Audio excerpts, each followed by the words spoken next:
Have you ever walked up to a building and felt a strangeness, but you couldn't account for it? Oh, perhaps there is more to this building than just the stones and bricks and wood. Perhaps there is a lingering inside and out, the spirit of someone who lived once before within. Joanne Mansueto is one who readily feels these strange emanations, and she can connect with those who lived in that building so very long ago. It is a unique ability. Not everyone has it, although we have the inclination to be psychic at one time or another. We have ventured to Clinton, New Jersey to study an old building. To some, it may be just an old red mill, but to Joanne, it is a living, breathing entity with many stories to tell.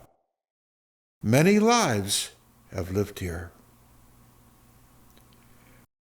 With Cindy Morehouse at her side, Joanne uncovers new stories and paints vivid pictures of those who worked and resided within the walls of the Red Mill Museum.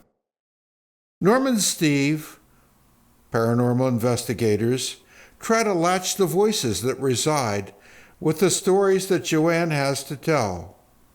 It isn't easy, for the voices are often buried imperceptibly with the background sounds within. Using digital technology that wasn't available many years ago, voices pop up through the ether and mumble a word or two. Sometimes these words seem to make sense, and at other times they are but a blur to our sensibilities. The human brain is always attempting to make sense of what we see, feel, taste, and hear.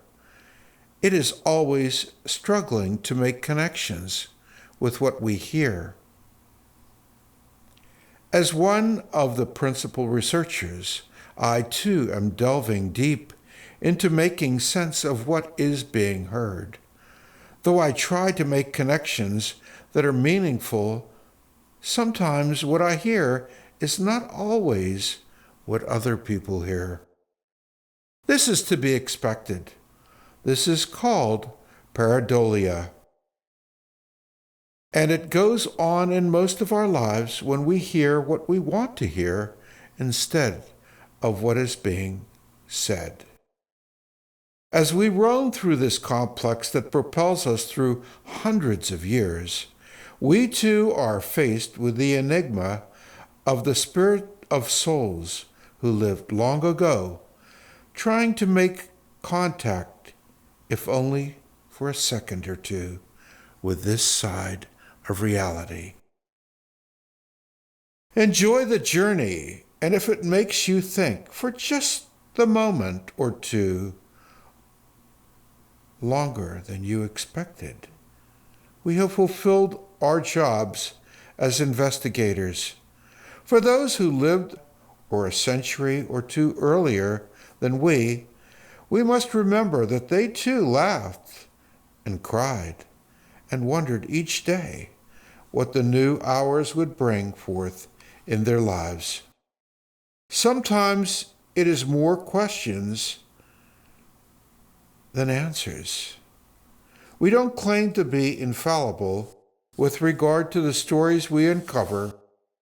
We wish to honor all those who have struggled before us in this lovely and beautiful place called the Red Mill.